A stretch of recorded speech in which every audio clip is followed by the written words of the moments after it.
morning, my dear students. I introduced myself. I am Mr. Ramesh Acharya from Chandramaya Higher Secondary School, Pudung, Kalimpong.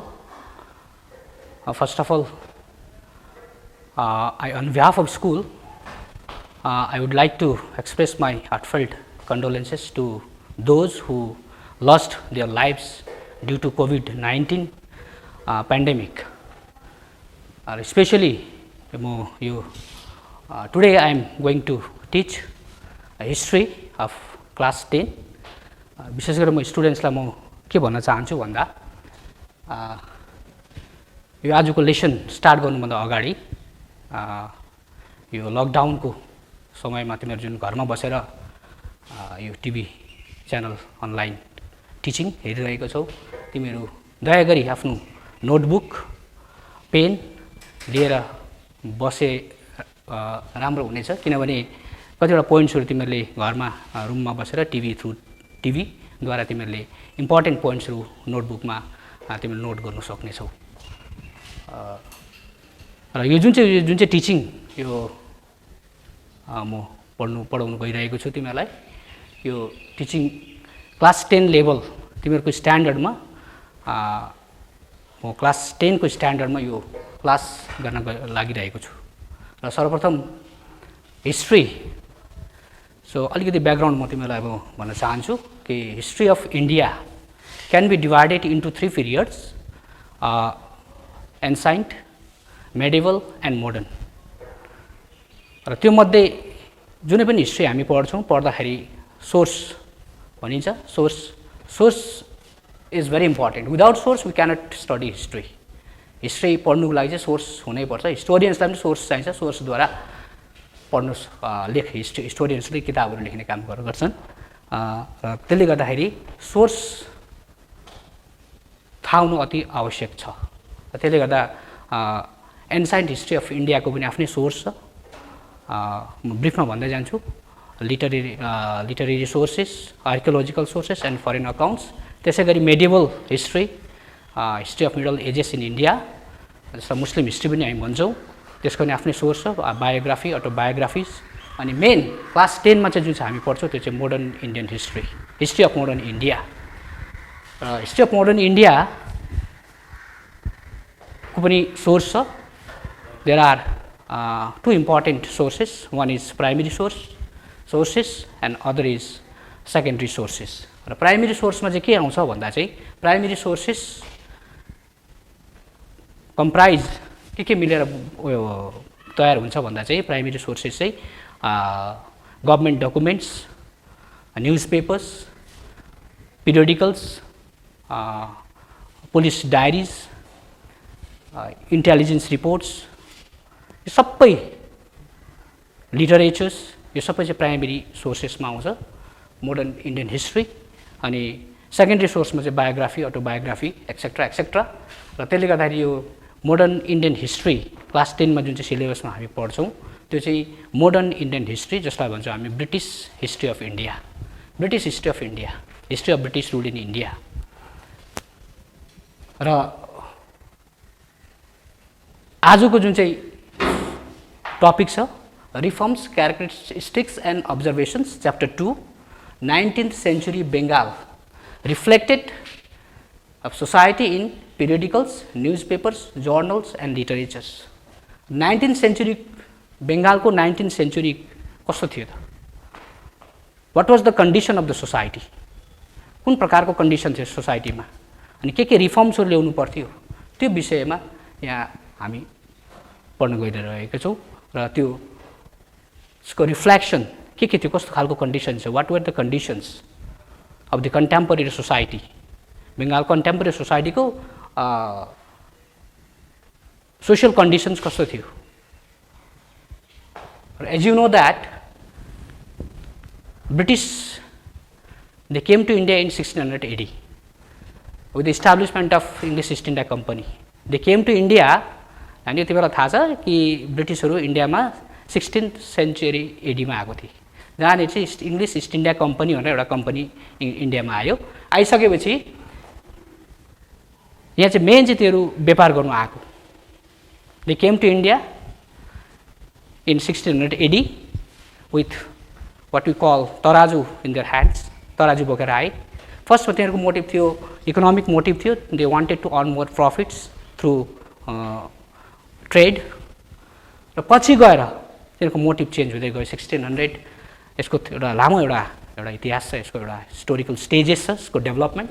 यो विषय तिमीलाई भनिरहन आवश्यक छैन, तिमीले प्राय तिमीलाई थाहा भइसकेको छ. र त्यसले गर्दाखेरि 19th सेन्चुरीको Bengal, 19th century Bengal कस्तो थियो भन्दा चाहिँ बंगाल ब्रिटिसहरु आउनुभन्दा अगाडि, before the introduction of western education in India, Bengal धेरै कुरामा अगाडि थियो. बंगालमा most of the intellectuals were from Bengal, they were from Bengal. जस्तो Swami Vivekananda, Ishwarchandra Vidyasagar, Raja Rammohan Roy, they were the thinkers of the time. र त्यसले गर्दा बंगालको जुन चाहिँ सोसाइटी थियो त्यो सोसाइटी अलिकति अलग प्रकारको थियो.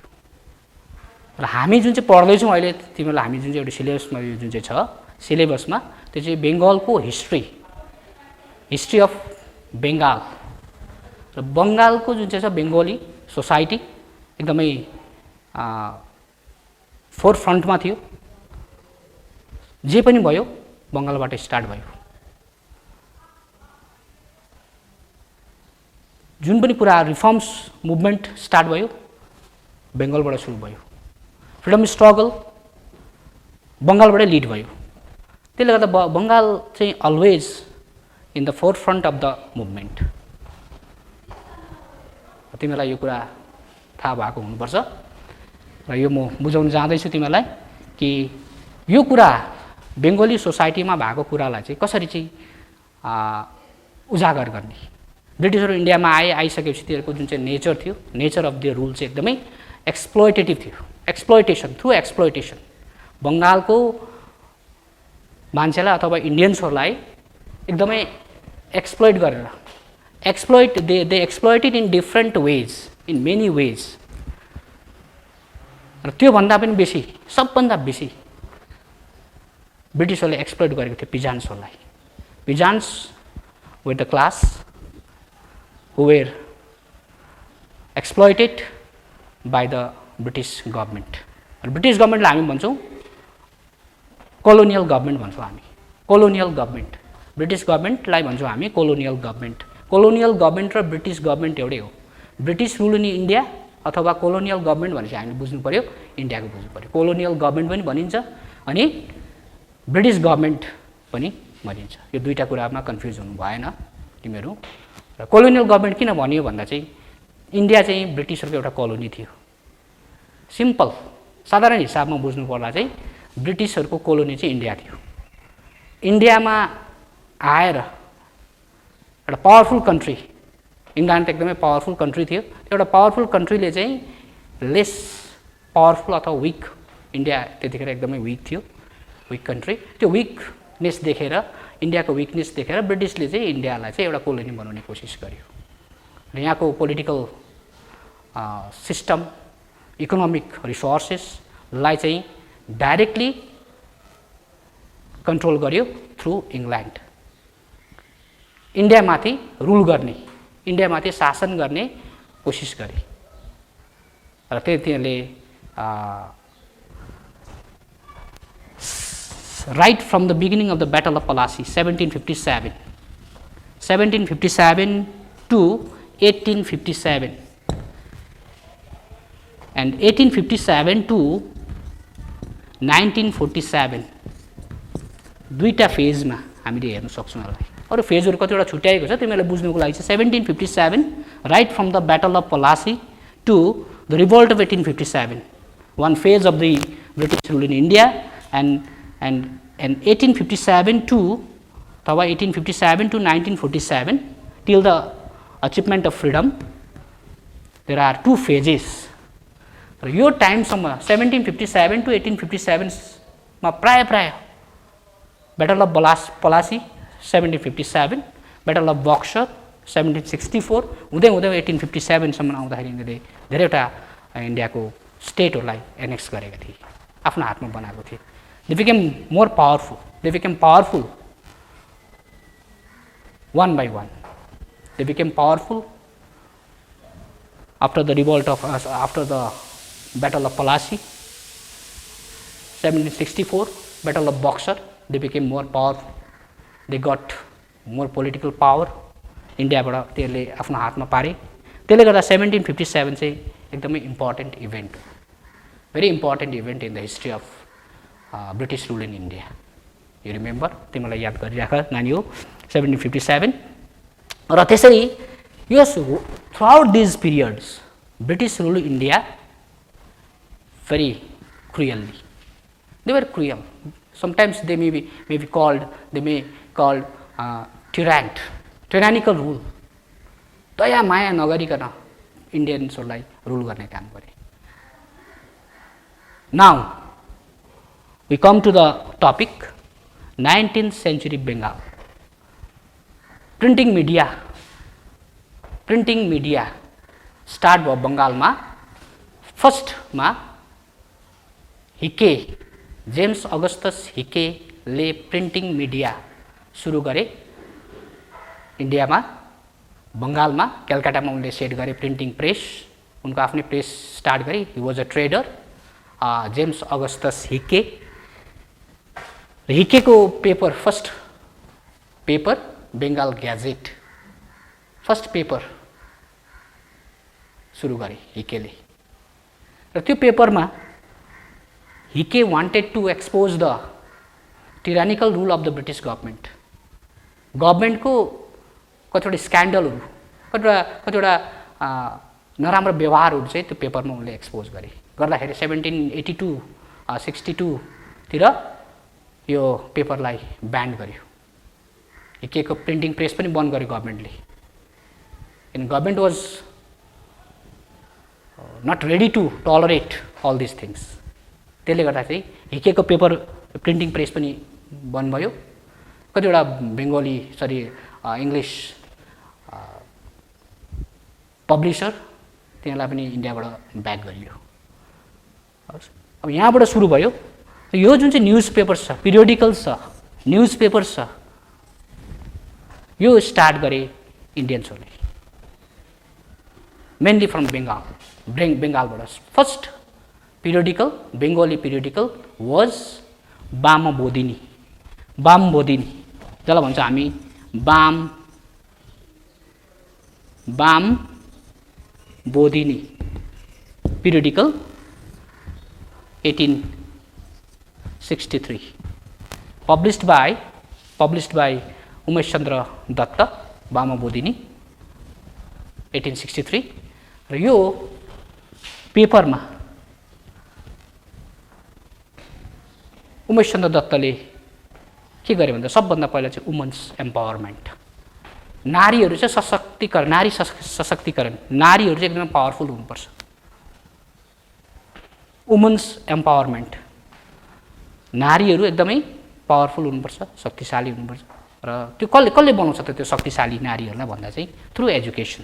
एट द्याट टाइम नारीहरूले एकदमै पढ्नु पाउँदैन, एकदमै स्कुल जानु पाउँदैन भन्ने कुराहरू थियो, पढ्नु हुँदैन भन्ने एउटा ओल्ड एउटा विचारहरू थियो, पुरानो विचार थियो. त्यसले गर्दा चाहिँ यो वुमन एम्पावरमेन्टलाई त्यो पेपरमा लेखियो कि नारीहरू चाहिँ घरभित्र मात्रै नबसेर, किचनमा मात्रै नभएर, within the 4 walls of the room मात्र नभएर नारीहरू एक्सपोज हुनुपर्छ भनेर यो पेपरमा लेख्न थालियो. त्यसले गर्दा चाहिँ यो पेपरले नारीहरूको लागि, वुमन एम्पावरमेन्टको लागि धेरैवटा प्रब्लम्सहरू, सोसाइटीमा धेरैवटा प्रब्लमहरू थियो. जस्तो विडो रिम्यारिजहरू थियो. विडोहरूले चाहिँ बिहा गर्नु नपाउने.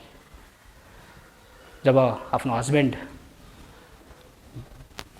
मृत्यु हुन्छ, मृत्यु भइसकेपछि त्यो नारी विडो हुन्छ, त्यो विडोले चाहिँ बिहा गर्नु नपाउने एउटा चलन थियो, कुप्रथा थियो सोसाइटीमा. र त्यो पनि हटाउनुपर्छ भनेर बिस्तारै यो पेपरमा त्यो कुराहरू देखिन थाल्यो, एक्सपोज हुन थाल्यो. बामबोधिनी. त्यसै गरी अब बामबोधिनी भयो.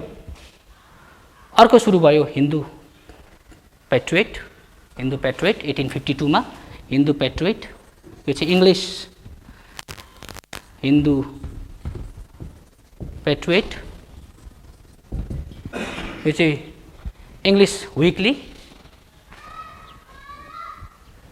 हरिशचन्द्र दत्तले यो सुरु गरेको, एडिट गरेको हिन्दू पेट्रियट। र यो हिन्दू पेट्रियटमा पनि के गरियो भन्दा चाहिँ सोशल रिफर्म मुभमेन्ट, इन्डियाको बङ्गालको जुन चाहिँ सोसाइटी थियो, सोसाइटीमा धेरैवटा रिफर्म्सहरू हुनुपर्ने कुराहरू थियो, जस्तो चाइल्ड म्यारिज, सोसाइटीमा एभिल्सहरू थियो, चाइल्ड म्यारिज, अर्ली म्यारिज, सती सिस्टम, विडोले विवाह गर्न नपाउने सती सिस्टम, र गर्ल्स जुन चाहिँ एजुकेसन छ, गर्ल्स एजुकेसन, छोरीहरूले चाहिँ पढ्नु नपाउने, शिक्षा लिनु नपाउने, यस्तो कुराहरू थियो सोसाइटीमा। त्यसलाई हटाउनुको लागि यो हिन्दू पेट्रियटले अब मान्छेहरूलाई बिस्तार बिस्तार अवेर गर्न थाल्यो हिन्दू पेट्रियट। त्यसै गरी हिन्दू पेट्रियट्स वामबोधिनी किताबमा त्यहाँनिर छ, तिमीले किताब राम्रोसँग राखेर अगाडि राखेर तिमीले त्यो हेऱ्यौ भनेदेखि यु विल गेट एभ्रिथिङ, सबै कुराहरू तिमीले पाउँछौ। त्यसले गर्दा यो डिटेल्समा अब जानुको अगाडि यो वामबोधिनी पछि हिन्दू पेट्रियट आयो। हिन्दू पेट्रियट्स सकेपछि हुतुम पान्चार नक्सा अफ कलिप्रसन्न सिन्हा, जसले चाहिँ मेन कलकत्ता सिटीको कन्डिसनलाई लिएर यो हुतुम पान्चार नक्सा एउटा एउटा उल्लुलाई चाहिँ माध्यम बनाएर हुतुम पान्चार नक्सा व्यङ्ग्यात्मक एउटा किताब कलिप्रसन्न सिन्हाले लेखिन्। र कस्तो थियो त कलकत्ताको स्थिति भन्दा त्यो टाइममा चाहिँ एकापट्टि बङ्गालमा रिफर्म मुभमेन्ट स्टार्ट हुँदै थियो। On the one side reforms movement gradually started in Bengal, and at the same time Christianity, conversion to Christianity यो पनि चलिरहेको थियो। On the one hand, the other side there were Brahmoism, the trend of the emergence of Brahmoism gradually developed. यतापट्टि Brahmo movement सुरु हुँदै थियो, social reform movement पनि आउँदै थियो। अर्कोपट्टिबाट क्रिस्चियनिटी कन्भर्सनको कुरा पनि चल्दै थियो। त्यसले गर्दाखेरि सोसाइटी चाहिँ एकदमै टर्मोइल थियो।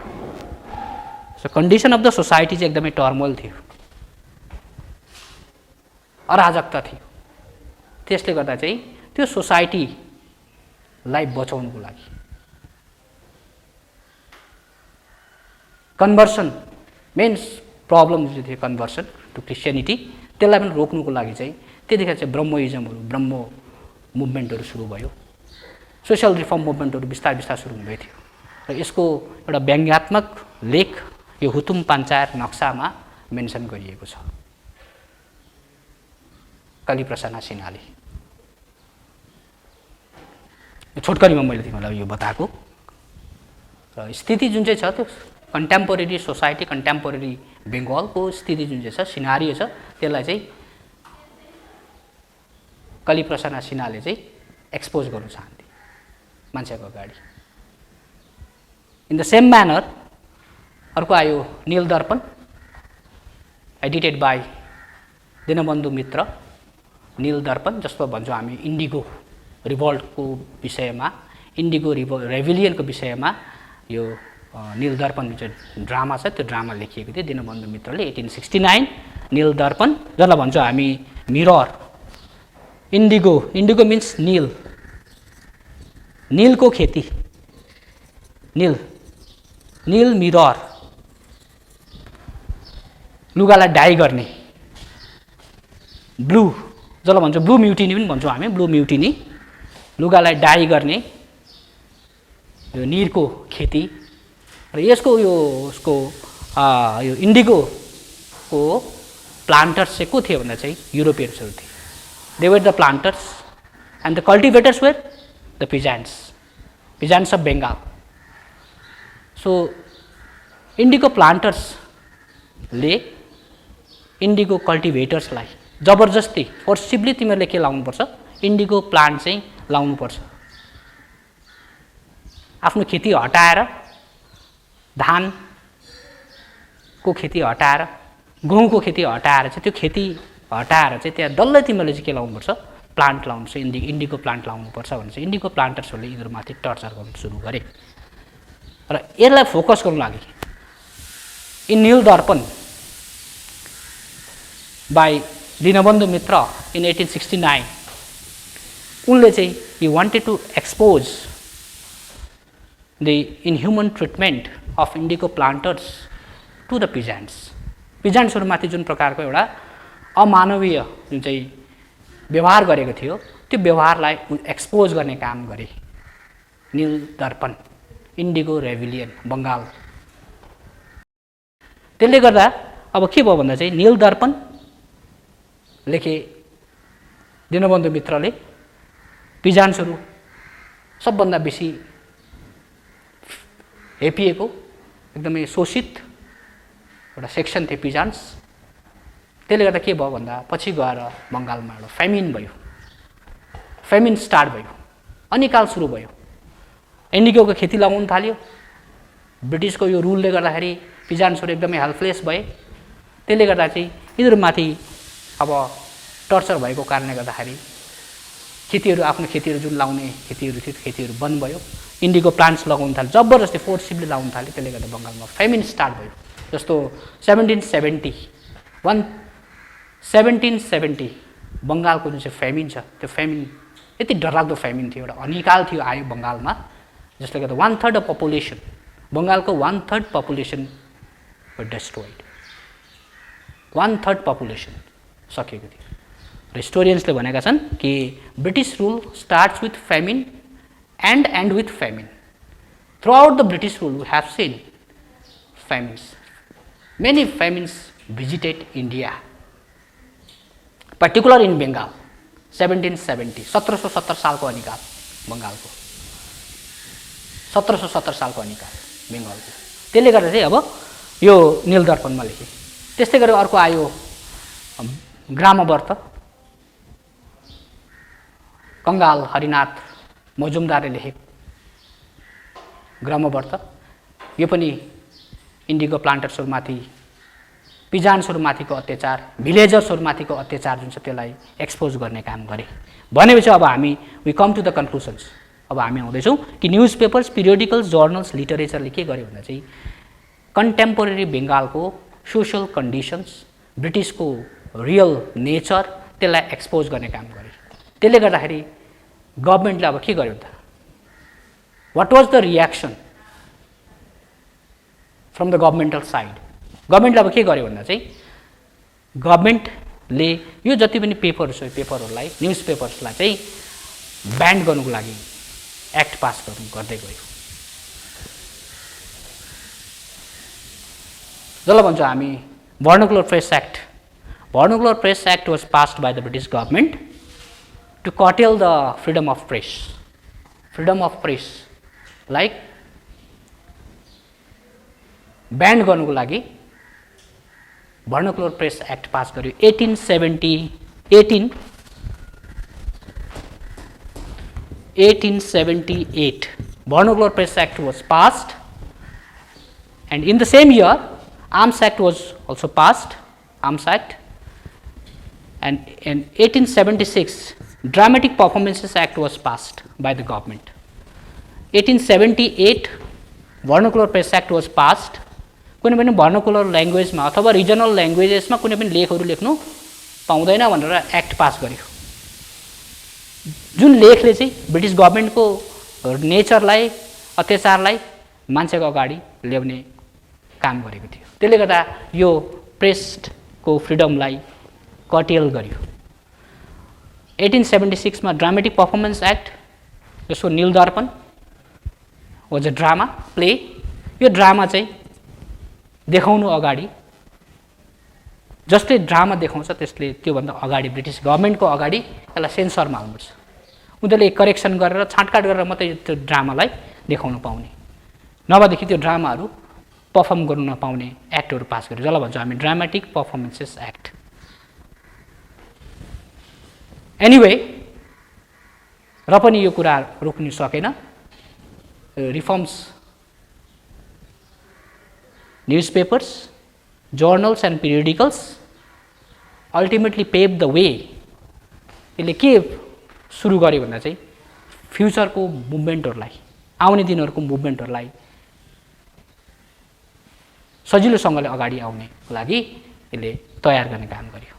जस्तो फ्रेन्च रेभोल्युसन अफ 1789, फ्रान्सको जुन चाहिँ रेभोल्युसन भएको थियो 1789 मा, तिमीहरूले गएर पछि गएर पढ्छौ तिमीहरूले, अथवा क्लास 9 को सिलेबसमा हिस्ट्री अफ युरोप जुन छ त्यसमा तिमीहरूले पढ्नु सक्छौ नानी हो, त्यहाँ हेर्नु सक्छौ। फ्रेन्च रेभोल्युसन छ 1789। 1789 को फ्रेन्च रेभोल्युसनको आर्किटेक्ट, मेन आर्किटेक्ट भनौँ को थियो भन्दा चाहिँ फ्रेन्च फिलोसफर्स थिए।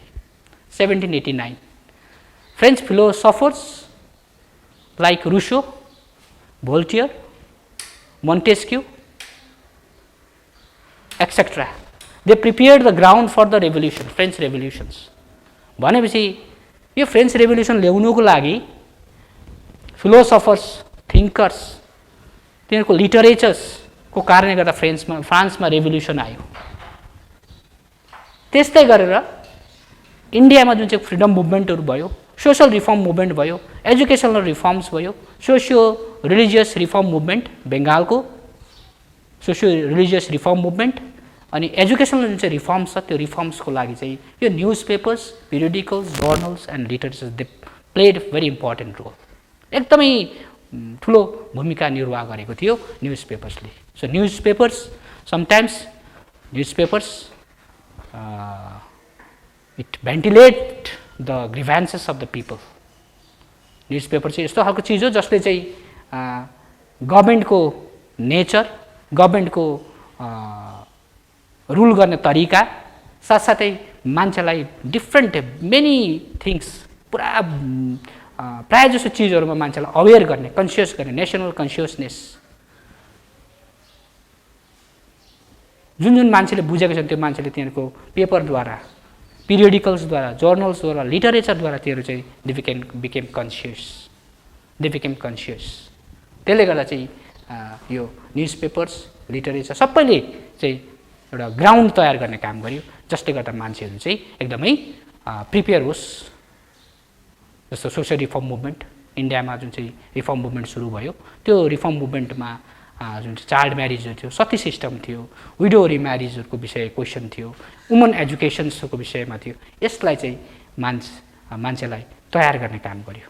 यसलाई कसरी हटाउनुपर्छ, कसरी यो एभिल्सलाई, चाइल्ड म्यारिजलाई कसरी हटाउनुपर्छ, सती सिस्टमलाई कसरी हटाउनुपर्छ, how to eradicate all these evils from the society, त्यो चाहिँ मान्छेलाई अवेर गरायो कसले, यो न्युज पेपर्सहरूले, जर्नल्सहरूले। र त्यसले गर्दा चाहिँ अब हामी कन्क्लुजनमा आउँदैछौँ कि यो न्युज पेपर्स, पिरियडिकल्स जुन चाहिँ छ त्यो किताबमा तिमीहरूले पढ्न सक्छौ। च्याप्टर 2 को टपिक छ reforms, characteristics and observations 19th century Bengal. बेङ्गालको 19th सेन्चुरी कस्तो थियो, ब्रिटिसहरू आउनु अगाडि पनि बङ्गालमा पढालेखा मान्छेहरू कम्तीमा भए पनि small handful of people were there, they were very intelligent, जसलाई भन्छौँ हामी मिडल क्लास इन्टेलिजेन्सिया। बेङ्गलीलाई ब्रिटिसहरूले भन्थे भद्रलोक, जेन्टलम्यान। को थिए त जेन्टलम्यान भन्दा चाहिँ they were the professors, teachers, advocates, engineers, doctors, they were belong to the middle class. अनि ब्रिटिसहरूले पनि उनीहरूलाई के भन्थे भन्दा चाहिँ भद्रलोक भन्थे, जेन्टलम्यान भन्थे। र त्यो contemporary journals, newspapers, they played very important role for the creation of public opinion or the consciousness amongst the Indians.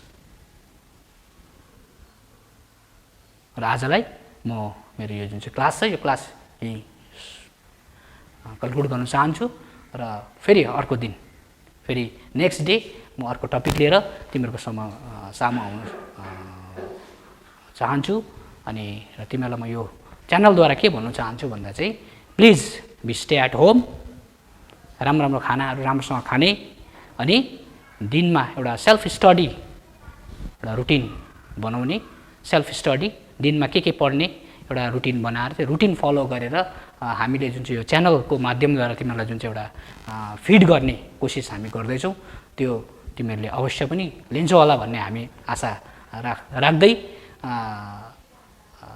Be stay at home, don't move hither and thither, here and there नडुलिकन घरमै stay safe अनि दिनमा कमसेकम 1-1.5 घन्टा 2 घन्टा 3 घन्टा कति सक्छौ आफूले यो च्यानलद्वारा पाएको अथवा घरमा सेल्फ स्टडी गर्ने म यस च्यानलको माध्यमद्वारा तिमीहरूलाई रिक्वेस्ट गर्दै फेरि अर्को नेक्स्ट क्लासमा भेट्ने आशा राख्दै म तिमीहरूबाट बिदा लिन चाहन्छु। Thank you once again.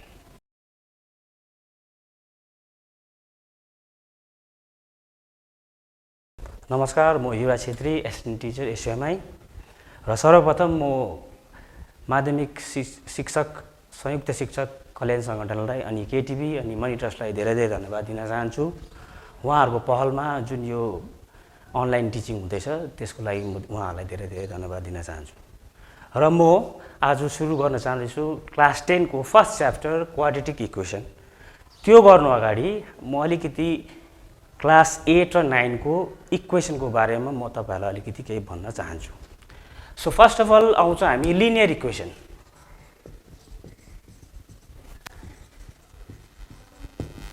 यो हामीले 8 मा पढ्यौं, linear equation with one variable.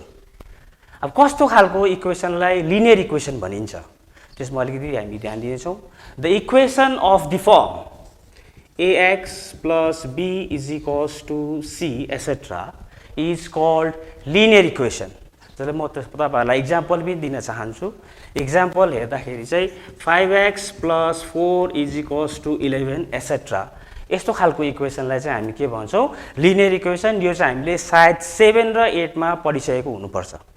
र हामी 9 मा आउँदा linear equation with two variable, यो चाहिँ linear equation with one variable. 9 मा आउँदा चाहिँ हामी linear equation with two variable पढ्छौं। जस्तै कस्तो हुन्छ भन्दा a1x plus b1y is equal to c1, a2x plus b2y is equals to c2। यसलाई भन्छ linear equation with two variable. Variable चाहिँ छ हाम्रो x र y। यसको एक्जाम्पल्स म दिन चाहन्छु तपाईहरुलाई। Example 5x plus 4y is equals to 9, 2x minus y is equals to 1। यो चाहिँ भयो हाम्रो linear equation with two variable. यो हामीले क्लास 9 मा गरिसकेको छौं। र यसलाई सल्भ गर्ने चारटा मेथड छ क्लास 9 मा। त्यो 9 को हो। First method, method of elimination. Number 2 method comparison method. Number 3 method of substitution. र नम्बर 3 क्रस मल्टिप्लिकेसन मेथड। यो चाहिँ हाम्रो प्रिभियस नलेज। र अब क्लास 10 मा आइपुग्दा चाहिँ हामीले के पढ्नु पर्छ, फर्स्ट च्याप्टर हो quadratic equation with one variable. अब कस्तो खालको इक्वेसनलाई चाहिँ क्वाड्रेटिक इक्वेसन भनिन्छ त्यसमा हामी ध्यान दिनेछौं। र equation of the form, the equation of the form ax square plus bx plus c equal to 0, तर a चाहिँ 0 हुनु हुँदैन। यस्तो खालको इक्वेसनलाई चाहिँ हामी भन्दै रहेछौं quadratic equation with one variable. अहिले भेरिएबल चाहिँ छ हाम्रो x। यसको एक्जाम्पल दिनु पर्दाखेरि एउटा example 2x square plus 5x plus 8 is equals to 0। यो एउटा एक्जाम्पल हो quadratic equation with one variable. अब a किन 0 हुँदैन, b र c 0 हुन सक्छ, a के हो, b के हो, c के हो, हामी अलिकति हेर्ने छौं। कोफिसिएन्ट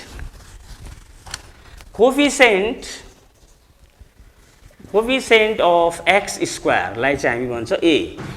x स्क्वायर लाई जसले मल्टिप्लाई गरेको छ त्यसलाई हामी के भन्छौं, a। कोफिसिएन्ट अफ x लाई हामी भन्छौं b। x लाई जसले मल्टिप्लाई गरेको छ त्यसलाई हामी के भन्छौं, b। र c चाहिँ हो कन्स्ट्यान्ट। कन्स्ट्यान्ट भनेको यो भेरिएबलसँग केही डिपेन्ड छैन, सीलाई चाहिँ हामी के भन्छौँ constant. So coefficient of x स्क्वायरलाई हामी भन्दो रहेछौँ ए, कोफिसिएन्ट अफ एक्सलाई हामी भन्दो रहेछौँ बी र कन्स्ट्यान्ट कोफिसिएन्ट सी भन्दो रहेछौँ। अनि यसको राइट ह्यान्ड साइड के हुनुपर्छ, जहिले पनि के हुनुपर्छ, 0 हुनुपर्छ। अब हामी फर्स्ट अफ अल एबिसी छुटाउन सिक्ने पर्ने छौँ। म तपाईँहरूलाई एक दुईवटा इक्जाम्पल दिएर गर्नेछु। जस्तै एउटा example X square plus 4x plus 6 is equal to 0। यहाँ ए कति छ भन्दाखेरि coefficient of x square A रहेछ हाम्रो 1, यहाँ ए रहेछ हाम्रो 1, कोफिसिएन्ट अफ एक्स भनेको 4, बी रहेछ हाम्रो 4 र कन्स्ट्यान्ट कोफिसिएन्ट रहेछ सी हाम्रो कति रहेछ 6। मैले अघि भनिहालेँ ए 0 हुँदैन, किन ए 0 भयो भने यो क्वाड्रेटिक इक्वेसन हुने छैन। ए 0 हुने साथ यो डल्लै क्वान्टिटी के हुन्छ, 0 हुन्छ। So it will be converted into linear equation. So quadratic इक्वेसनमा कोफिसिएन्ट अफ एक्स स्क्वायर चाहिँ that is a is not equal to 0। अझ एउटा इक्जाम्पल, तर बी र सी 0 हुनु सक्छ। एउटा इक्जाम्पल दिँदैछौँ, X 2x square plus 6x is equal to 0। यहाँनिर चाहिँ ए चाहिँ रहेछ हाम्रो that is coefficient of x square चाहिँ रहेछ 2, अन्त बी चाहिँ रहेछ that is coefficient of X चाहिँ रहेछ हाम्रो 6 अनि कन्स्ट्यान्ट छैन भन्नु सी चाहिँ रहेछ हाम्रो 0। अझ एउटा example 5x square plus 28 is equals to 0। यहाँ ए रहेछ that is coefficient of x square रहेछ 5, बी भन्नु मतलब कोफिसिएन्ट अफ एक्स छैन यहाँ भन्नु मतलब यो रहेछ 0 अनि सी चाहिँ रहेछ कति हाम्रो 28। सो फेरि म एकताल भन्न चाहन्छु कस्तो खालको इक्वेसनलाई क्वाड्रेटिक इक्वेसन भनिन्छ भन्दाखेरि ax square plus bx plus c is equals to 0 लाई हामी के भन्दो रहेछौँ क्वाड्रेटिक इक्वेसन। a चाहिँ 0 हुनु भएन, a को हो भन्दा चाहिँ a चाहिँ हो x स्क्वायर को कोफिसिएन्ट, b चाहिँ x को कोफिसिएन्ट अनि c चाहिँ हाम्रो के रहेछ कन्स्ट्यान्ट। र एक दुईवटा इक्जाम्पल पनि हामीले दिइसकेका छौँ। अब b 0 हुँदा के हुन्छ, c 0 हुँदा के हुन्छ त्यसमा हामी ध्यान दिनेछौँ। त्यसको अगाडि चाहिँ रुट्स अफ अ क्वाड्रेटिक इक्वेसनमा अलिकति ध्यान दिउँ। रुट्स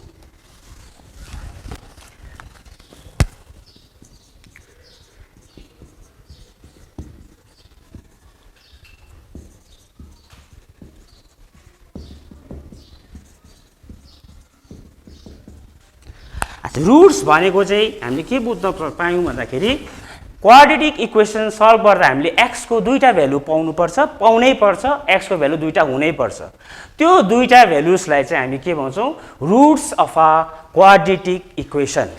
सो क्वाड्रेटिक इक्वेसनको दुईटा रुट हुन्छ। रुट भन्नुको मतलब जुन x को भ्यालु हामीले पाउँछौँ त्यसलाई के भन्छौँ रुट्स भन्छौँ। सो x को भ्यालुलाई चाहिँ हामी के भन्छौँ है दुईटा भ्यालु हुन्छ त्यसलाई हामी के भन्छौँ roots of a quadratic equation. अनि क्वाड्रेटिक इक्वेसनको x को भ्यालु कतिवटा हुनुपर्छ दुईटा। अब हामी जाउँ b 0 हुँदा के हुन्छ, c 0 हुँदा के हुन्छ, a चाहिँ कहिले पनि 0 हुनु भएन इन अ क्वाड्रेटिक इक्वेसन।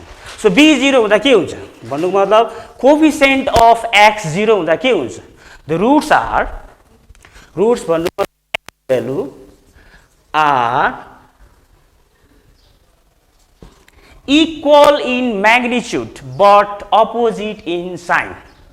भन्नु x को भ्यालु कस्तो खालको हुन्छ +5 -5 4 -4 एसेट्रा। इक्जाम्पल दिँदैछु तपाईँलाई म b 0 हुँदा 2x square minus 50 is equals to 0। यहाँ a छ हाम्रो 2, b छैन 0, c चाहिँ छ -50। So 2x square is equals to 50, 2 तल जाँदाखेरि x square is equals to 50 divided by 2 that is how much 25। So x is equals to under root of 25 भन्नुको मतलब x is equal to plus -5 that is x को value 5 अनि कति हुँदो रहेछ -5। So b 0 हुँदा रुट्स भन्नुको मतलब x को भ्यालुजहरू चाहिँ equal in magnitude but opposite in sign. जस्तै यस्तो हुनसक्छ x को भ्यालु एउटा 4 अर्को -4, एउटा 6 अर्को -6 एसेट्रा। यस्तो चाहिँ x को भ्यालुजहरू हुन्छ कहिले जब coefficient of x that is b के हुन्छ 0। अब c 0 हुँदा के हुन्छ, c 0 हुँदा के हुन्छ भने the one root of the quadratic equation will exactly 0 एउटा रुट के हुनुपर्छ x को भ्यालु एउटा 0 आउनै पर्छ एउटा एक्जाम्पल 5x स्क्वायर प्लस नदिएर -25 इज इक्वल्स टु 0 कमन निकाल्दाखेरि C0 हुँदा plus 5x is equal to 0 common हामीले निकाल्छौँ 5x रहन्छ हाम्रो x plus 1 so 5x is equals to 0 अर्को x plus 1 is equal to 0 हुन्छ 5x इज इक्वल टु 0 ले हामीलाई दिन्छ x इज इक्वल टु 0 र x इज इक्वल टु कति आउँछ -5 सो एउटा भ्यालु x को भ्यालु एक्ज्याक्टली एउटा के आउनुपर्छ 0 हुन्छ कहिले जब कन्स्ट्यान्ट भन्नुको मतलब c0 भयो भने चाहिँ 1 root of the quadratic equation will be equals to 0 त्यसरी अगाडि बढ्दै जाँदा हामीले यसलाई सल्भ गर्ने निकै तरिका छ र हाम्रो इन्डियन म्याथमेटिसियन श्रीधर आचार्यले एउटा फर्मुला डेभलप गर्नुभयो त्यो फर्मुलाको नामै हो श्रीधर आचार्य फर्मुला त्यो श्रीधर आचार्य फर्मुलाले चाहिँ के भन्छ भन्दाखेरि चाहिँ x is equals to -b plus minus under root b square minus 4ac divided by 2a यो चाहिँ रहेछ श्रीधर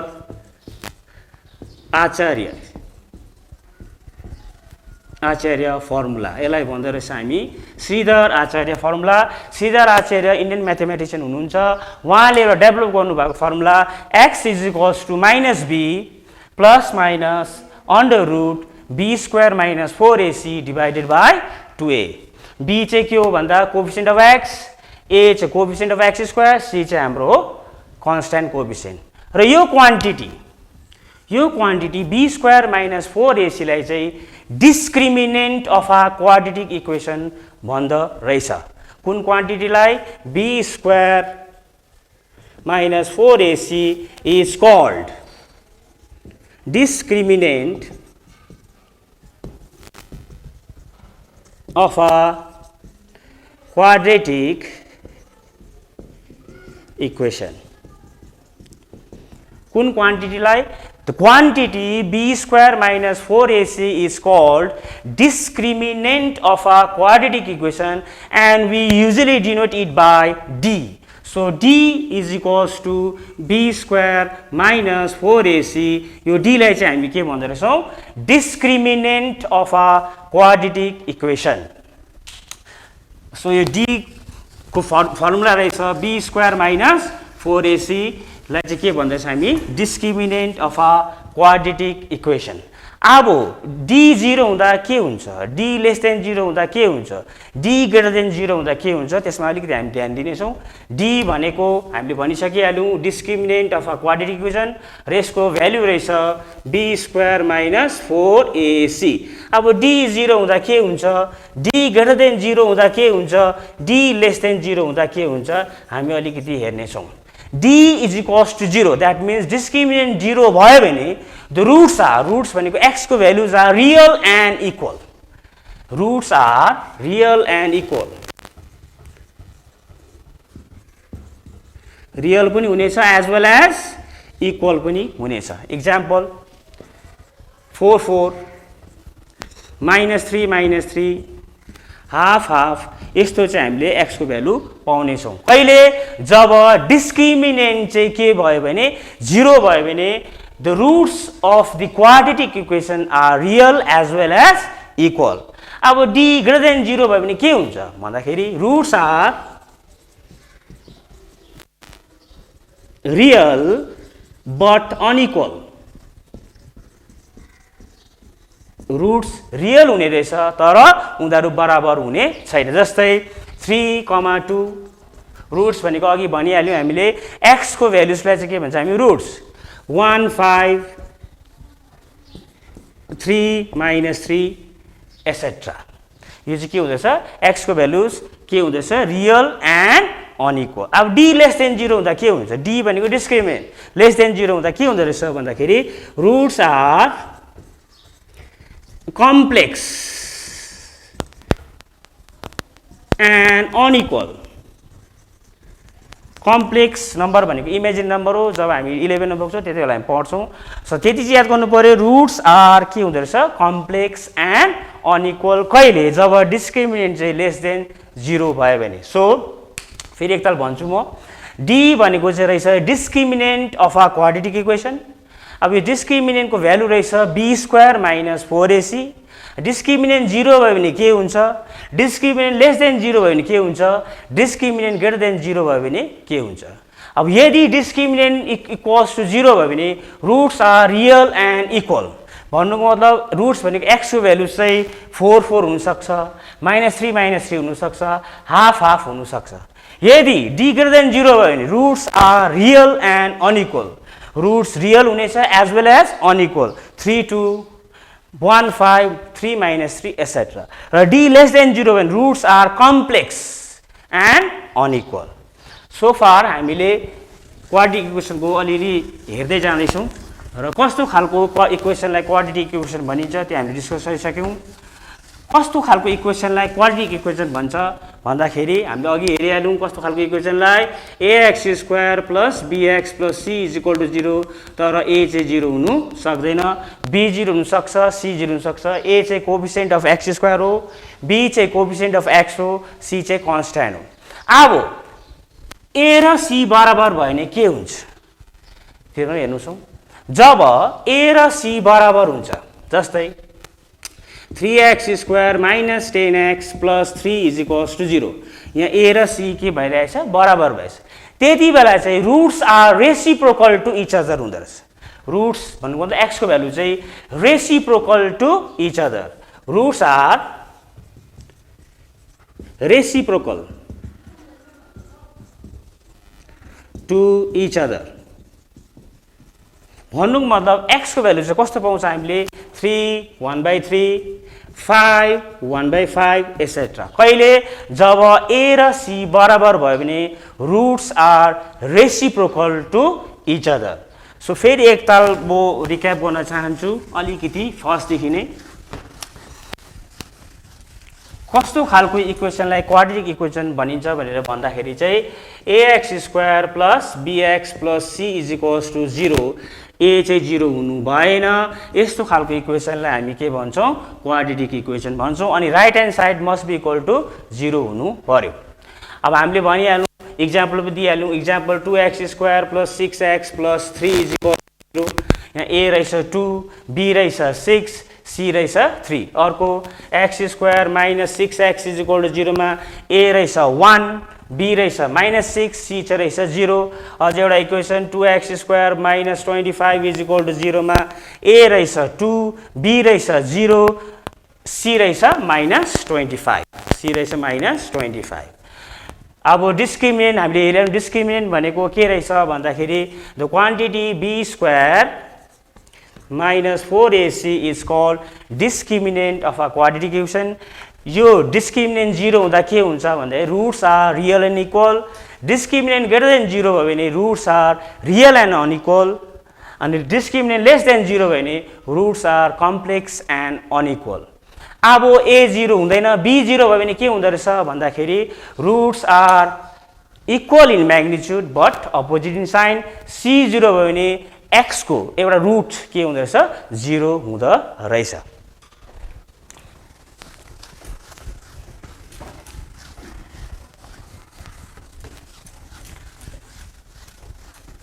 अब solving a quadratic equation. Quadratic equation कसरी सल्भ गर्नु?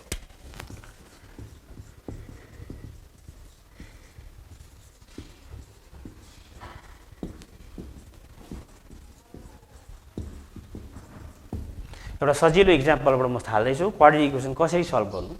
एउटा इक्वेसन लिइहालौँ, x square minus x plus 6 is equals to 0।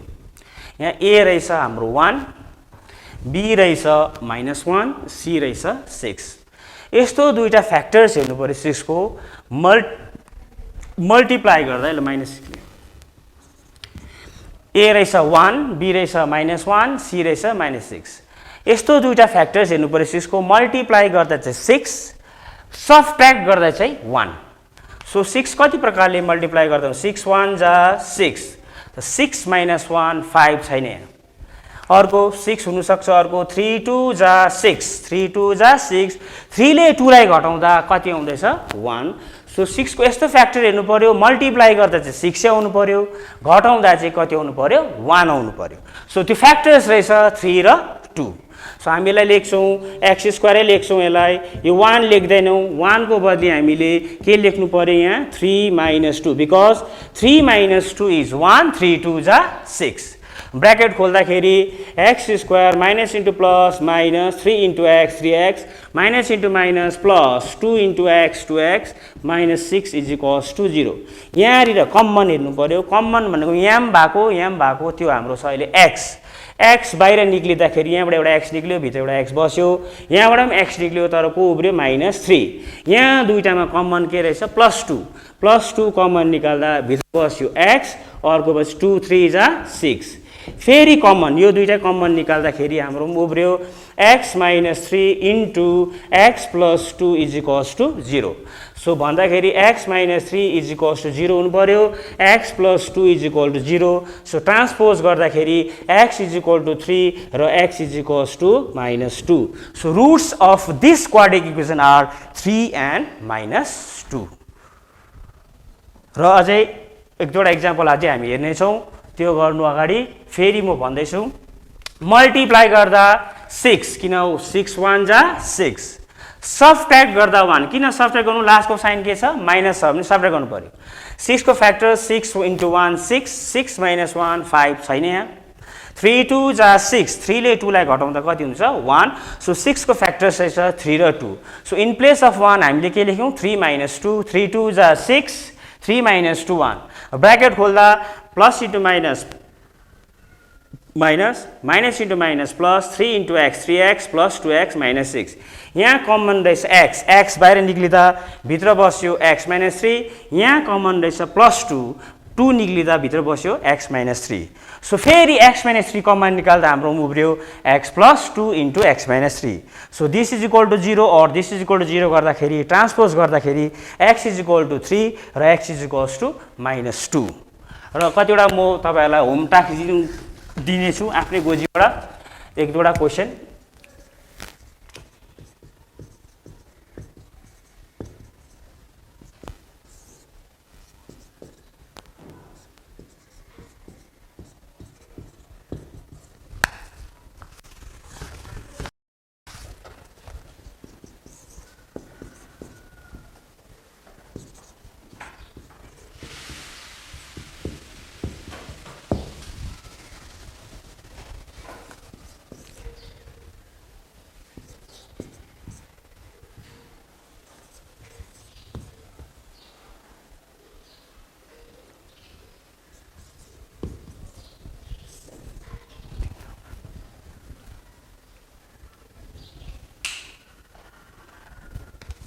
र यति भन्दै म आज क्लास यही समाप्त गर्छु। फेरि भेटौँला, घरमै बस्नुहोस्, सुरक्षित बस्नुहोस्।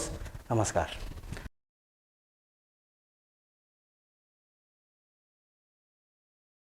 Hello everyone, I am Roshan Tamang, assistant teacher SCMI. So, and welcome to online classes organized by Sanyukta, Madhyamik, Sikshak, Kalyan, Sangathan, in association with KTV, Kalimpong and Money Trust. So, I'll be taking second language English classes, and today we are going to start with the first chapter. Chapter 1, Unit 1 of the first chapter, that is Father's Help by R.K. Narayan. So before going to the story, I would like to say something about R.K. Narayan. His full name was Rasipuram Krishnaswamy Iyer Narayana Swamy. If you find this name very difficult, then you can go to Google and then you can type the name Akon. So you'll be surprised to know his full name. So anyway, R.K. Narayan, say English writers, Indian English writers को एउटा famous writer, Indian writers in English मा. So उहाँको Indian English literature मा उहाँको एकदमै ठुलो योगदान छ र त्यही योगदानले गर्दाखेरि उहाँलाई धेरै पुरस्कारहरूले पनि सम्मानित गरिएको छ। र to mention a few worth are, जस्तो उसको एउटा नोभल थियो द गाइड भन्ने, पछि गएर त्यो गाइडलाई मुभीमा बलिउड मुभीमा कन्भर्ट गरे based on that novel the guide भन्ने, जहाँ चाहिँ फेमस उहिलेको त्यो टाइमको famous actor that is Dev Anand पनि थियो र त्यो द गाइड उसको नोभलले गर्दाखेरि उहाँले फिल्मफेयर अवार्ड पनि पाएको।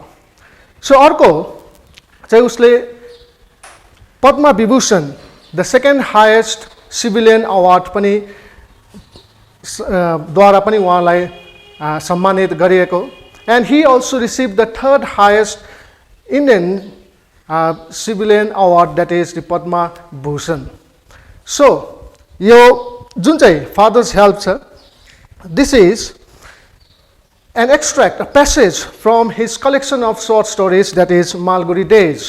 Malguri Days बाट यहाँ निकालिएको फादर्स हेल्प भन्ने, र यसमा चाहिँ हामी एउटा नानी एउटा स्कुल गोइङ स्टुडेन्टको विषयमा हामी पढ्नेछौँ जो चाहिँ स्कुल जानु मन पर्दैन तिमीहरू जस्तै।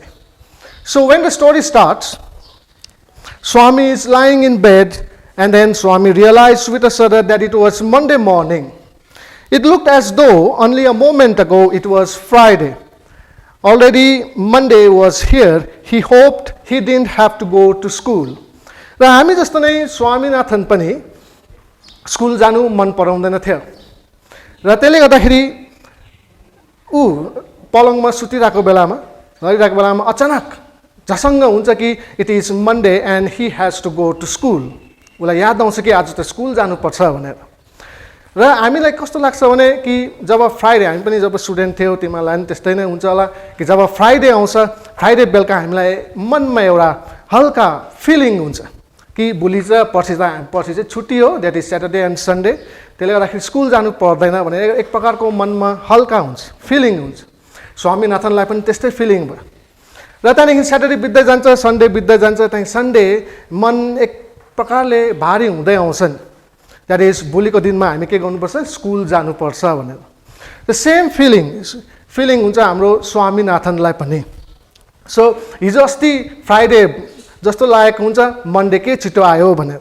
सो उसलाई कस्तो हुन्छ नि, हामीलाई जस्तो कि छुट्टी होस्, केही कारणले गर्दाखेरि स्कुल जानु नपरोस् भन्ने फिलिङ हुन्छ नि, स्वामीनाथनलाई पनि त्यस्तै फिलिङ हुन्छ कि he hoped he didn't have to go to school, होइन, केही कारणले गर्दाखेरि स्कुल जानु नपरोस् भन्ने फिलिङ हुन्छ।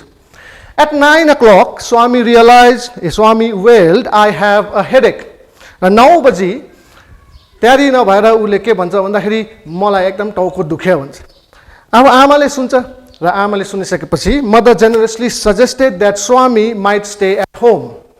At 9:30, he ought to have been in the school prayer hall. Swami was lying on the bench in mother's room. र आमालाई सुनिसकेपछि आमाको मन कमुलो, त्यसैले गर्दाखेरि अब उसलाई कस्तो लाग्छ भन्दाखेरि कि मेरो छोराको द्याट इज स्वामीको टाउको दुख्दो रहेछ, होस् नजाओस् स्कुल भन्यो। सो एट 9:30 9:30 चाहिँ ऊ चाहिँ एसेम्ब्लीमा हुनुपर्ने, स्कुल प्रेयर हलमा हुनुपर्ने, ऊ चाहिँ आमाको बेन्चीमा लडिरहेको थियो, सुतिरहेको थियो। त्यहाँदेखि फादर आउँछ। Father asked him, have you no school today? आज स्कुल के तेरो आज स्कुल छैन भन्दाखेरि स्वामीनाथन भने headache. Swami replied, nonsense, dress up and go. स्वामीनाथनले फेरि भन्छ हेडेक। र जब फादरले सोध्छ कि तेरो आज स्कुल लाग्दैन भन्दाखेरि स्वामीनाथनले भन्छ टाउको दुखिरहेको छ भन्छ। र बाउले भन्छ बेसी नजोत, होइन, तयारी भएर स्कुल जा भन्छ। स्वामीनाथनले फेरि प्रोटेस्ट गर्छ, टाउको दुखिरहेको छ हौ भन्छ। त्यहाँदेखि बाउले भन्छ loaf about less on Sundays and you will be without a headache on Monday. त यो गाली गर्छ बाउले।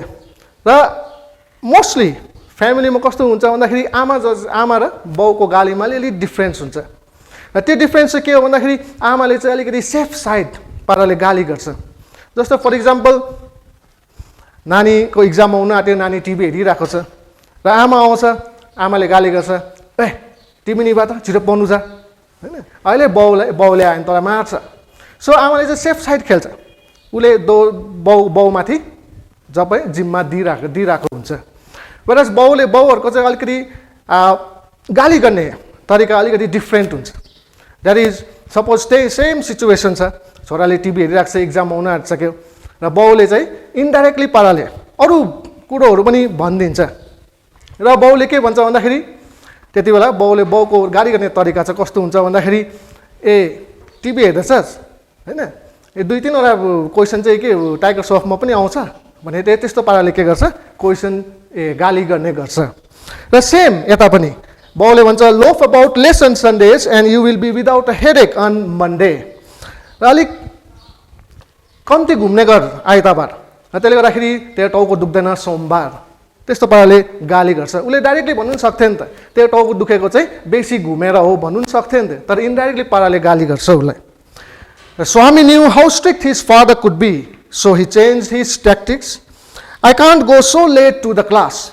अब यो तरिका उसको यो एक्सक्युज काम लागेन फादरको अगाडि त्यसले गर्दाखेरि उसले नयाँ स्ट्राटेजी अपनाउँछ द्याट इज रणनीति अपनाउँछ उसले र उसले भन्छ कि एकदम ढिलो भइसक्यो अब चाहिँ म स्कुल जानु सक्दिनँ भन्छ उसले र फादरले त्यसलाई रिप्लाई गर्छ you will have to it's your own fault what will the teacher think if I go so late र फादरले भन्छ यु विल ह्याभ टु तँ स्कुल जानै पर्छ यो त मेरो गल्ती होइन टाउको दुख्नु चाहिँ मेरो गल्ती होइन तेरो टाउको दुखेको चाहिँ मेरो गल्ती होइन र स्वामीनाथनले फेरि प्रोटेस्ट गर्छ कि टिचरले के सोच्छ म यस्तो ढिलो स्कुल जाँदाखेरि हुन्छ tell him you had a headache and you so are late he who will scold me if I say so र स्कुल जातो र भन् तेरो टिचरलाई कि टाउको दुखिरहेको थियो त्यसले गर्दाखेरि ढिलो आइपुगे होइन स्वामीनाथनले फेरि प्रोटेस्ट गर्छ कि मलाई त टिचरले गाली गर्छ र हेरौँ will he let us see what is his name Samuel र बाउले भन्छ लु हेरौँ न त तँलाई कसले गाली गर्दा के हो त्यो सरको नाम भन्दाखेरि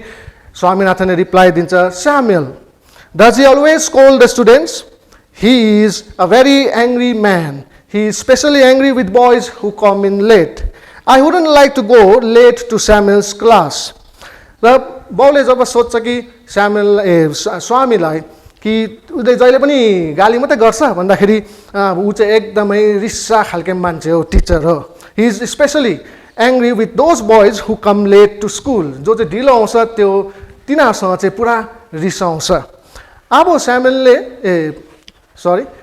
स्वामीनाथनले स्कुल जानु नपरोस् भनेर एउटा बहाना पछि अर्को बहाना बनाउँदैछ अब स्यामुएल भने अब कस्तो किसिमको टिचर हो त्यो बाउलाई थाहा छैन स्वामीनाथनको बाउलाई थाहा छैन तर उसले के कस्तो इमेज बनायो बाउको अगाडि स्यामुएलको भन्दाखेरि सनी देवल टाइपको इमेज बनाइदियो होइन जहिले पनि तोरुङ्गा फोरुङ्गा भन्ने मात्रै खालके so if he is so angry why not tell your headmaster about it र बाउले भने कि यस्तो रिस गर्छ भने त्यो टिचरले यस्तो रिस गर्छ भने चाहिँ किन चाहिँ हेडमास्टरलाई नभनेको कम्प्लेन नगरेको भन्दाखेरि they say that even the headmaster is afraid of him र अरूले भन्छ कि स्यामुएलसँग त हेडमास्टर पनि डराउँछ भन्छ so with this we come to the end of unit 1 of chapter of the first chapter that is father's help now this you'll have some comprehension exercises, that is 1 to 3.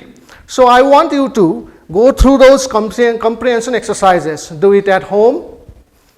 So if you have any doubts and queries, any doubts or questions, you can contact your subject teachers of your respective schools. So as far as मेरो क्लासको 10A को चाहिँ तिमीले हामीलाई WhatsAppमा के problem छ त्यो पठाए नि हुन्छ र ग्रुप जुन चाहिँ बनाएको छ त्यसमा पनि तिमीले हामीलाई कन्ट्याक्ट गरे नि हुन्छ and this goes for class 10B र सुदीप त्यो क्लास 10B ले पनि गर्नु पर्यो एक्सरसाइजेसहरू र केही प्रब्लम छ भने you can contact the subject teacher of class 10B र कन्ट्याक्ट भएन भने तिमीले मलाई कन्ट्याक्ट गर्दा पनि हुन्छ so with this we end our first English class thank you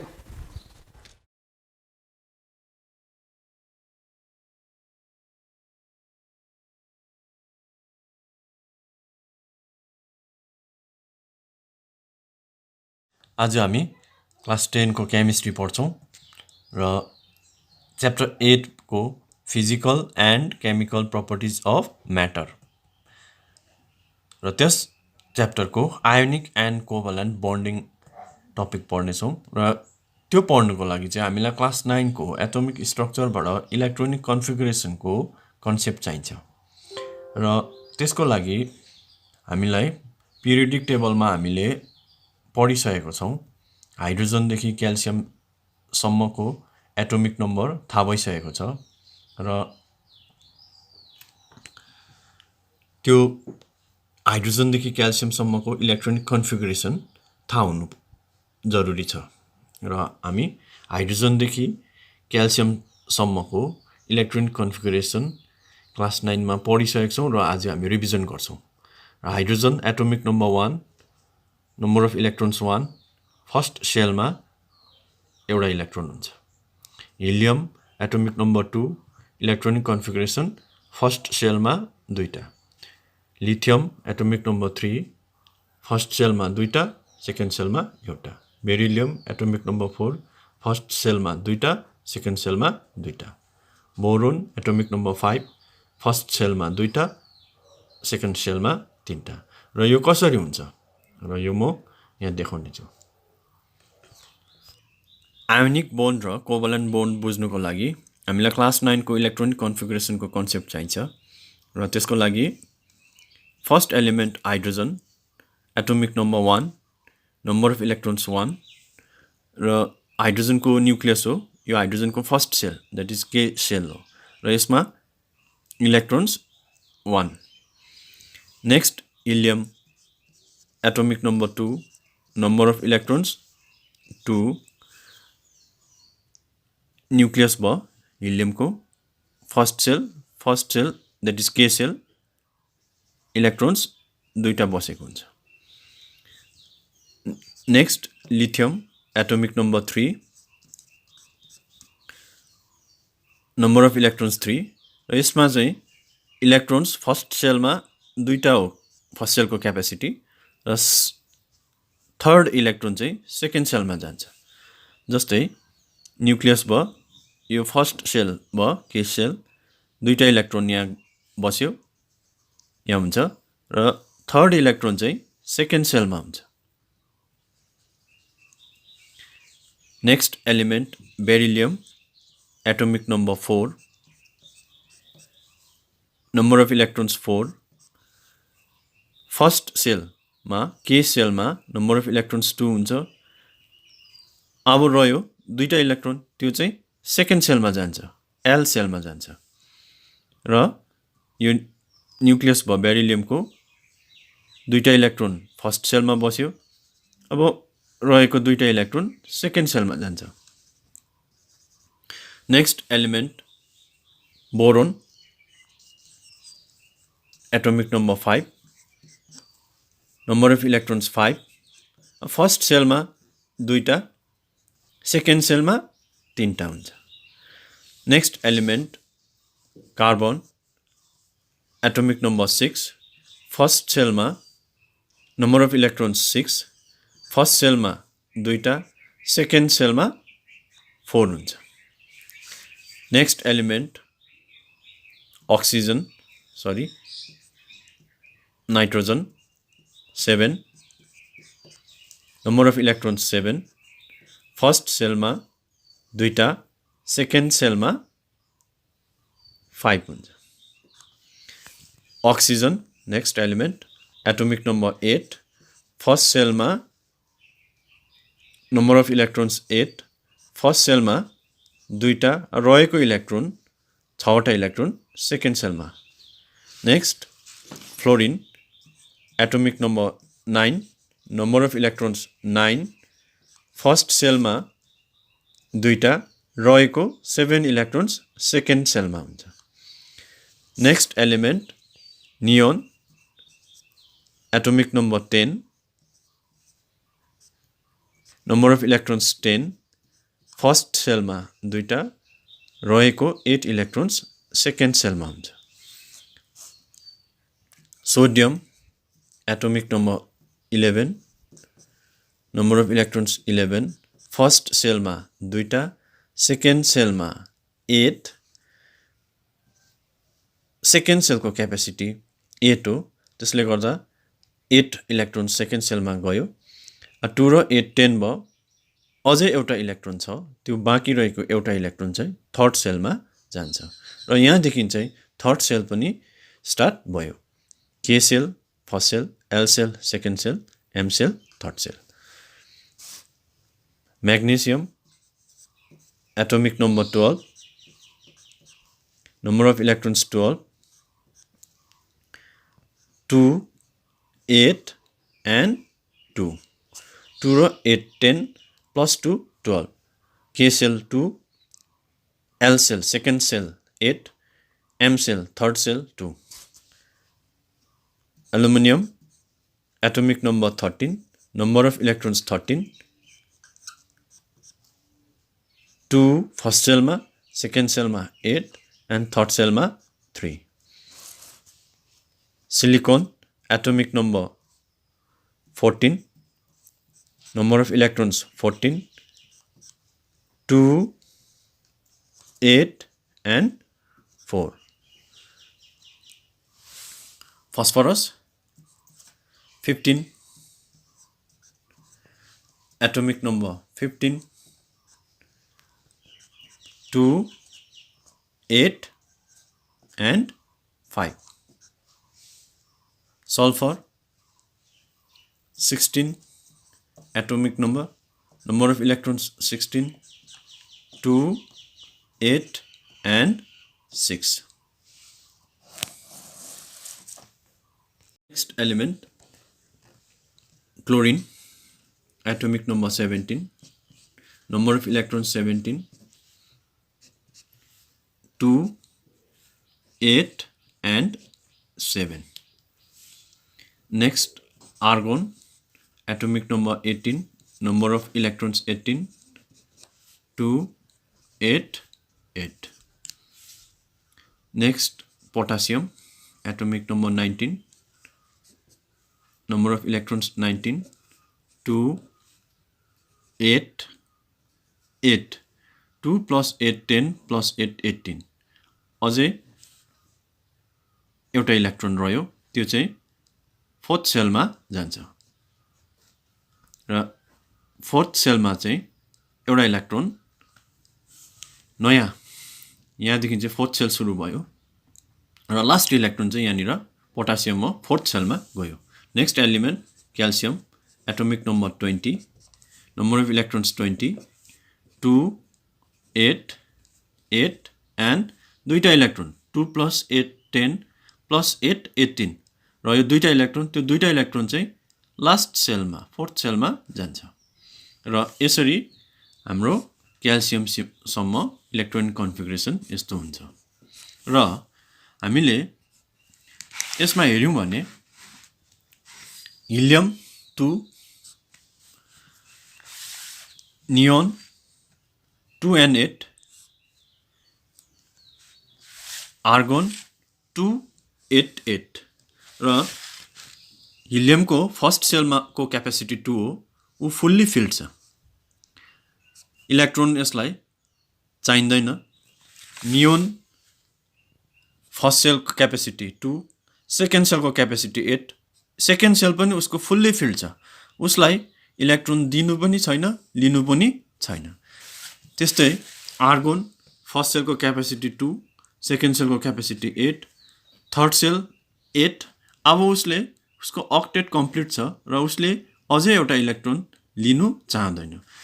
त्यसले गर्दा helium, neon, argon completely filled छ, उनीहरूको इलेक्ट्रोन्स फुल छ र यिनीहरू चाहिँ इनर्ट हुन्छ. That is they do not react with other elements र यिनीहरूलाई चाहिँ इनर्ट ग्यासेस भनिन्छ.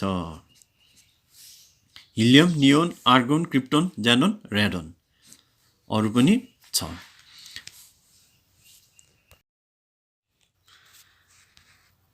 हामीले पढ्यौं inert gases helium, neon, argon र हिलियम, नियोन, आर्गोनको लास्ट कन्फिगरेसन 2, लास्ट सेल भनेको भ्यालेन्स सेल, लास्ट सेलमा उसको फुल्ली फिल्ड छ, नम्बर अफ इलेक्ट्रोन्स 2 छ. नियोन अर्को inert gas 2 and 8, atomic number 10, 2 and 8, first सेलमा 2, सेकेन्ड सेलमा 8, सेकेन्ड सेल उसको फुल्ली फिल्ड छ, टोटल इलेक्ट्रोन्स 8 छ। त्यसले गर्दा यो पनि बोन्डिङमा पार्टिसिपेट गर्दैन। द्याट इज हिलियम नियोनहरू चाहिँ they do not react with other elements. र हामीले क्लास 9 को इलेक्ट्रोनिक कन्फिगरेसन रिभिजन गर्यौं र अब हामी केमिकल बोन्ड बुझ्नेछौँ र त्यहाँको कन्सेप्ट चाहिँ यहाँ युज गर्नेछौँ र केमिकल बोन्ड के हो र त्यो किन जरुरी छ त्यो हामी बुझिहाल्नेछौँ। Without chemical bonds the world would contain only free atoms और आयन्स। केमिकल बोन्ड नहुनु हो भने संसारमा फ्री एटम्स र आयन्स मात्रै हुने थियो, मोलिक्युल्स फर्म हुने थिएन। There would be no water, no food and hence there would be no life on earth. संसारमा वाटर हुने थिएन, फूड हुने थिएन। संसारमा वाटर, पानी, फूड थिएन भने लाइफ पनि पोसिबल थिएन, अर्थमा हुन्थेन। All living things and non-living things are made up of molecules, and all molecules are made up of millions of atoms and ions bound together. Molecules are formed by bonding of atoms in different ways.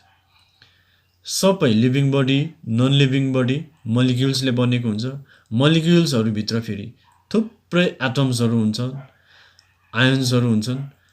त्यो atoms र आयन्सलाई चाहिँ बोन्डले समातेर राखेको हुन्छ। त्यो bonding चाहिँ थुप्रो प्रकारको हुन्छ। The force that holds the atoms together in a molecules of a substance is called a chemical bond. त्यो फोर्स जसले चाहिँ मोलिक्युल्स भित्र भएको एटम्सहरूलाई चाहिँ समातेर पक्रेर राखेको हुन्छ, त्यो फोर्सलाई नै केमिकल बोन्ड भनिन्छ। Electrons present in atoms provide the force which binds atoms in a molecule. त्यो मोलिक्युल्स भित्र भएको एटम्सहरूलाई पक्रेर राख्ने, बोन्डिङ बनाउने फोर्स चाहिँ इलेक्ट्रोन्सले दिन्छ। Do all the electrons in an atom provide that force? के सबै इलेक्ट्रोन्सहरूले त्यो फोर्स दिने गर्छन् त? No. Only the valence electrons, the electrons of the outermost shell, are responsible for that force. खाली भ्यालेन्स इलेक्ट्रोन्स भनेको एटममा भएको लास्ट सेलको इलेक्ट्रोन्सहरू मात्रै चाहिँ बोन्डिङमा पार्टिसिपेट गर्छन्। That is chemical bond is firmed by valence electrons only. Chemical bond चाहिँ valence इलेक्ट्रोन्सहरूले मात्रै दिने गर्छ। र सबै हामीले बुझ्यौँ, सबै एलिमेन्टको भ्यालेन्स इलेक्ट्रोनले मात्रै बोन्डिङमा पार्टिसिपेट गर्छ। जस्तै सोडियममा एटोमिक नम्बर 11 हो सोडियमको, इलेक्ट्रोनिक कन्फिगरेसन 2 8 1। भ्यालेन्स इलेक्ट्रोन भनेको चाहिँ यो 1 हो, लास्ट सेलमा भएको, थर्ड सेलमा भएको। भ्यालेन्स इलेक्ट्रोन चाहिँ 1 भयो सोडियममा। र त्यस्तै म्याग्नेसियममा एटोमिक नम्बर 12 हो, 2 8 2। र यो दुईटा इलेक्ट्रोन्सले मात्रै बोन्डिङमा पार्टिसिपेट गर्छ किन ऊ भ्यालेन्स इलेक्ट्रोन हो। Valence electron 2। एल्युमिनियममा 3 छ। अब यो 3 इलेक्ट्रोन्सले मात्रै बोन्डिङमा पार्टिसिपेट गर्छ। र अब यो बोन्डिङको लागि सोडियममा एउटा इलेक्ट्रोन छ भ्यालेन्स सेलमा। यो इलेक्ट्रोन चाहिँ सपोज यसले लुज गर्यो भने चाहिँ ऊ चाहिँ नियोनको कन्फिगरेसन हुन्छ, 2 र 8 मात्रै हुन्छ, यो 1 हुँदैन। त्यो 2 र 8 बनाउनुको लागि चाहिँ this sodium atom can give 1 electron to form sodium ion. Sodium atomic number 11 र यसको कन्फिगरेसन 2 8 1। र यो इलेक्ट्रोनले मात्रै बोन्डिङमा पार्टिसिपेट गर्छ भनेर हामीले पढ्यौँ। र यसले कसरी गर्छ त? सोडियममा 2 8 1 छ, नम्बर अफ इलेक्ट्रोन्स यहाँ 11 छ, प्रोटोन्स पनि 11। इलेक्ट्रोन र प्रोटोन जहिले पनि कुनै पनि एउटा एटममा इक्वल हुन्छ जब यो सोडियमले एउटा इलेक्ट्रोन लुज गर्छ यो इलेक्ट्रोन लुज गर्यो भने इलेक्ट्रोन्स घटेर 2 र 8 मात्रै हुन्छ त्यो एउटा हुँदैन 1 हुँदैन थर्ड सेलमा भएको भ्यालेन्स सेलमा भएको इलेक्ट्रोन हुँदैन इलेक्ट्रोन हुन्छ 10 प्रोटोन हुन्छ 11 नै अब अघि यहाँनिर इलेक्ट्रोन्स र प्रोटोन्स इक्वल थियो देयर इज नेगेटिभ चार्ज र positive charge equal this atom is neutral अब यहाँनिर इलेक्ट्रोन 10 भयो प्रोटोन त 11 भयो अब 10 नेगेटिभ चार्जले 10 पोजिटिभ चार्जलाई न्यूट्रलाइज गर्छ एउटा पोजिटिभ चार्ज त उब्रियो त्यो पोजिटिभ चार्ज चाहिँ यहाँनिर देखाउनु पर्छ अब यो चाहिँ सोडियम आयोन पोजिटिभ आयोन यसलाई हामी क्याट आयोन भन्छौं त्यसरी नै म्याग्नेसियम एटोमिक नम्बर 12 2 र 8 and 2 first cell 2 second cell 8 third cell मा 2 र यो म्याग्नेसियमले पनि 2 8 2 छ भ्यालेन्स इलेक्ट्रोन यो 2 लुज गर्छ when this magnesium atom loses valence electron 2 electrons it forms magnesium ion cation Mg +2 किन यहाँ +2 भयो यहाँनिर इलेक्ट्रोन 2 + 8 + 2 12 छ प्रोटोन पनि सेम हुन्छ 12 अब यहाँनिर इलेक्ट्रोन चाहिँ 10 मात्रै छ प्रोटोन चाहिँ 12 भयो अब यहाँ 12 ले 12 नेगेटिभ चार्जले 12 पोजिटिभ चार्जलाई न्यूट्रलाइज गरेर यो एटम न्यूट्रल भएको हुन्छ म्याग्नेसियम अब यहाँ छ 10 ले 10 लाई गर्छ अब दुईटा पोजिटिभ चार्ज उब्रियो त्यो चाहिँ यहाँ लेखेको यो चाहिँ केटायन फर्म भएको यसरी केटायन फर्म त्यस्तै calcium atomic number 20 2 8 8 and 2 calcium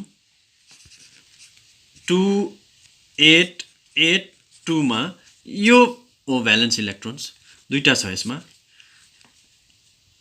यो दुईटा इलेक्ट्रोन लुज गर्छ र क्याल्सियम के हुन्छ 2 8 8 मात्रै हुन्छ यहाँ इलेक्ट्रोन 20 छ प्रोटोन 20 छ यहाँ त इलेक्ट्रोन त 18 मात्रै भयो 2 + 8 + 8 प्रोटोन 20 भयो अब यो 20 ले 20 नेगेटिभ चार्जले 20 पोजिटिभ चार्जलाई न्यूट्रलाइज गर्छ अब यहाँनिर 18 नेगेटिभ चार्जले 18 पोजिटिभ चार्जलाई न्यूट्रलाइज गर्छ दुईटा पोजिटिभ चार्ज चाहिँ उब्रियो त्यो चाहिँ यहाँनिर लेख्छौँ हामी र यो चाहिँ क्याल्सियम आयोन भयो क्याटायोन र त्यसरी नै एल्युमिनियम